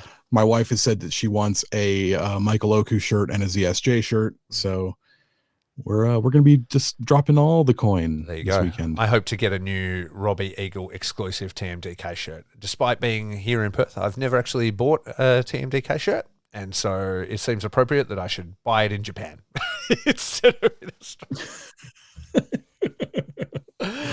But yeah, Someone was saying how they did the just four guys shirts and then they changed them really quickly to just five guys. Yeah. They were like, oh, that had to have been a Taka Michinoku thing because he's such a fucking carny. I think it was Super J-Cast that said it, and they're not wrong.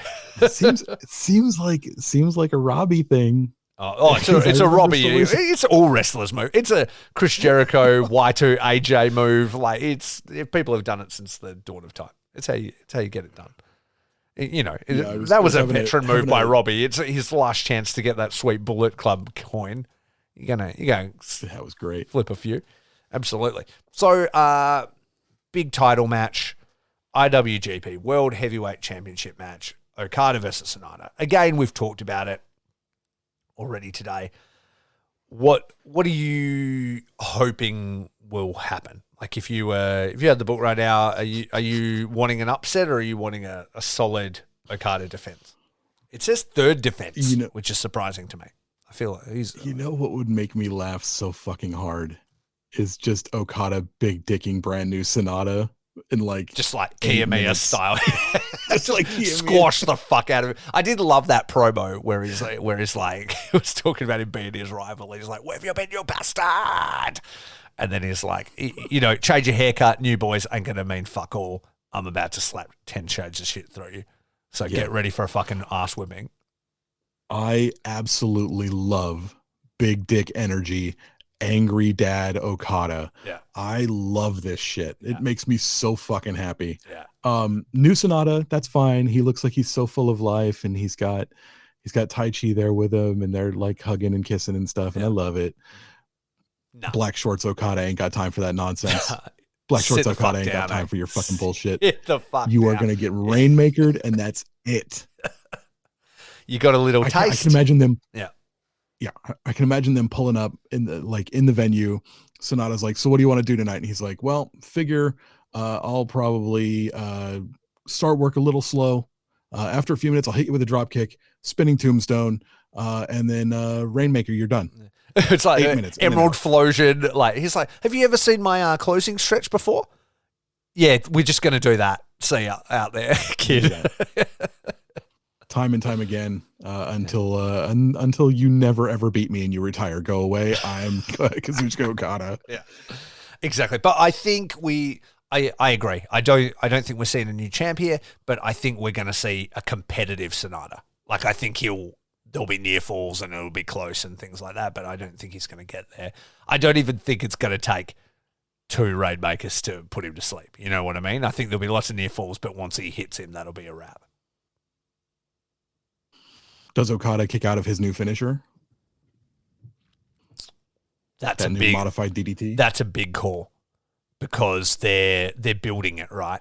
So either he doesn't get it off at all, or like he doesn't kick out, but it's like a leg on the rope kind of thing. You know what I mean? Like it's not a full kick out, or he hits it on him, but it's on the outside or he's right near the ropes. And as he hits it, Okada rolls out of the ring. And then Sonata's like trying to get him back in, but it protects the finisher.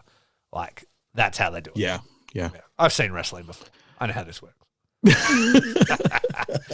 And then lastly, did you see they've announced the Monet match now? Versus AZM? Versus Hazuki, who I don't know because I don't know it very well, like Stardom that is. But I had read that Mercedes Moné had confirmed she would be at Sakura Genesis, and I was looking at the run sheet, and as the matches were announced, and she was nowhere to be seen on it, and I was like, oh wow, that's pretty interesting. I wonder if they've just pulled it, or whether we'll still get that. I think it's Azumi. I think it's AZM. Azumi. Yeah. Thank you, Karen Watches Wrestling. Otherwise, I wouldn't know that. Shout out Karen Watches Wrestling, great YouTube channel. But I've just seen that put in the slot just above the World Championship match. I don't know if that's where it will sit in the order. Is second champion Mercedes Moné, IWGP Women's Championship match, 3-way match versus challenger Azumi versus challenger Hazuki. It's a 3-way match. It is a Dude, three-way I love match. Hazuki. Who? Tell me about Hazuki. it. Who is Suzuki? So Hazuki is someone she's been away from wrestling for quite a while. She actually retired for about 2 years. Really? And has only recently come back. She was a great heel when she unexpectedly retired, and she has just recently come back. She is absolutely fucking fantastic. What faction? She currently, I think she's just in Stars. I don't think she has a specific faction. She was in Oedo Tai when she left. Okay. But when Oedo Tai kind of had a shakeup, there's a lot about Oedo Tai. God damn it. So she okay, so she came back in 2021, so she's been back for a while. Oops. Couple of years. Sure. She retired in 2019, so yeah, okay. That's when it was. Oedo Tai, like, there were a lot of rumors about why Hazuki retired and stuff like that, and I don't want to go into that. It's very personal stuff, and it's a story that none of us actually know. But yeah, gone for 2 years. She's back now, and she's ready to fucking kick ass and take names. I think she's a fantastic wrestler. She was one of my favorites when she left. She's kind of changed her style a little bit. She used to be a lot more heelish. She's kind of a tweener right now. Yeah, I think you're going to see something special from this match, because Commander AZM, dude, she's the shit. She's one of those when you can hold them up and say, like, this chick is the future. Yeah. So like AZM and Dark SLK are like the future of Stardom. They are going to be those forever rivals, you know, those we're destined to do this forever, Batman and Joker sort of things.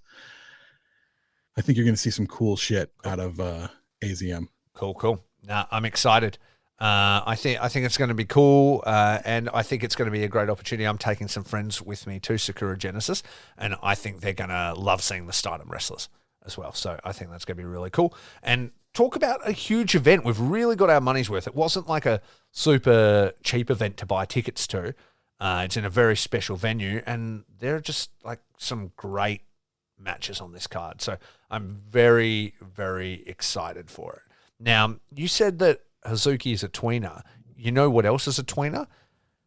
That's NordVPN. It's tween you and malicious forces on the internet, NordVPN. Boom. How was that? Segue? You approved? I love that Curtis one. Approved? I saw, love that one. I saw a like loving nod like, you got it, kid. That's good. That was pretty good.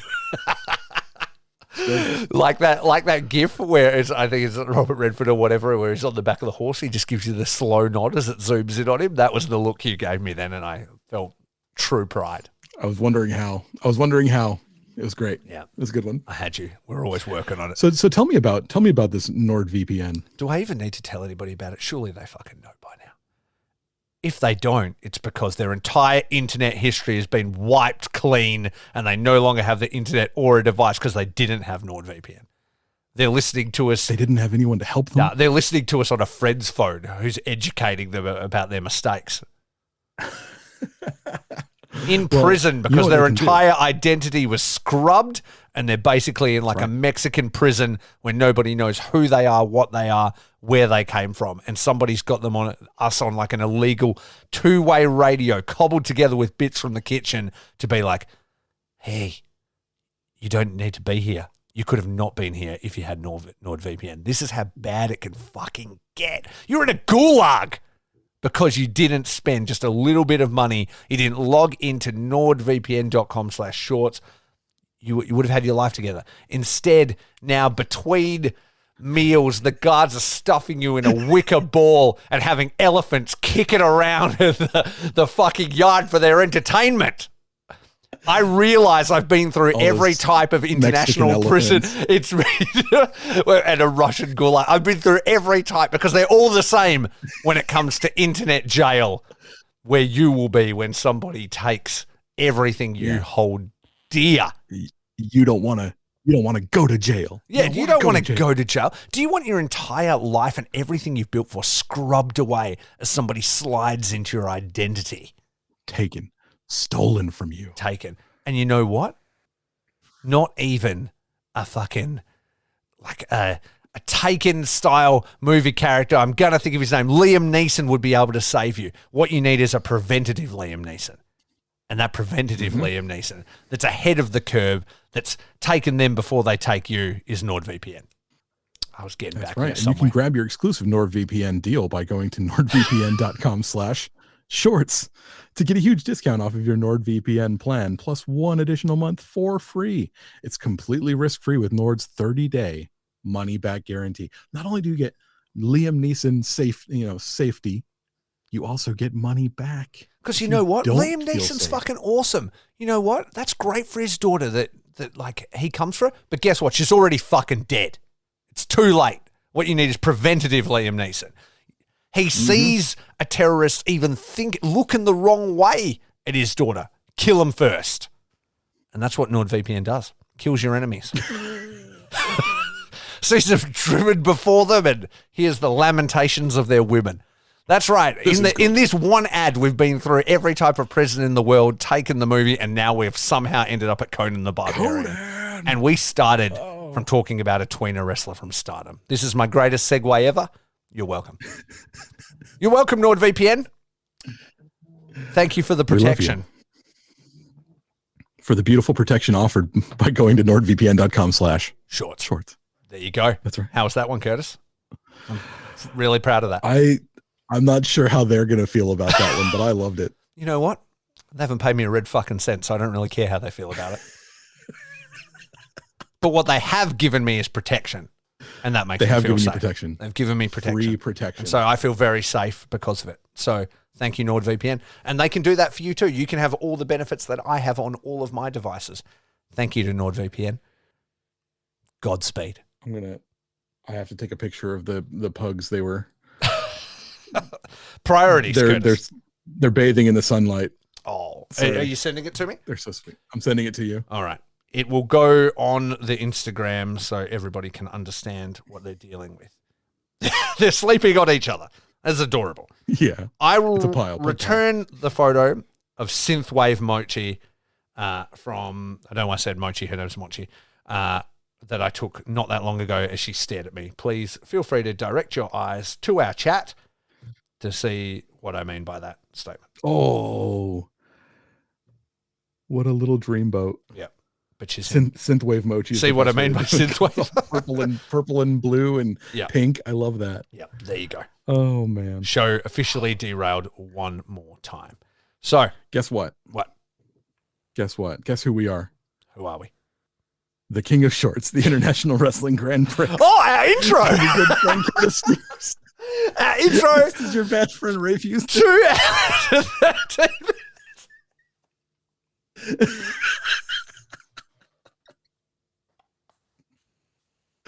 We've been on the horn for like 2 hours. Do it in the outro. Fuck it. I'm your bad friend, Rafe Houston. That's your good friend, Curtis Spears. You're listening to the Okada Shorts podcast. Welcome, everybody. Just in time to say, rate and subscribe, listen or die, keep it right, keep it tight, and most importantly, keep it what, Curtis? Short.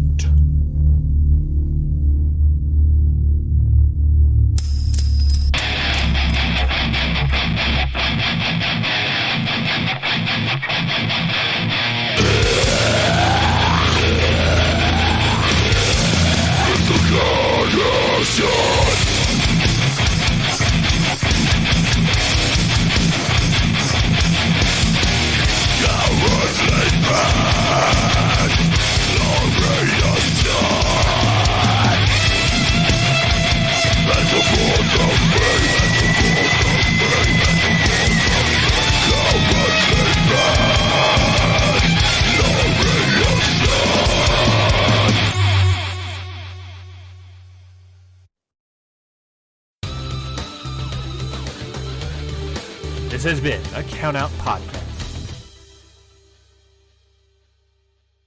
Hi guys, this is Lauren, your proud host of Your Dose of Death. Just giving you a little quick tune-in to make sure to listen to Your Dose of Death.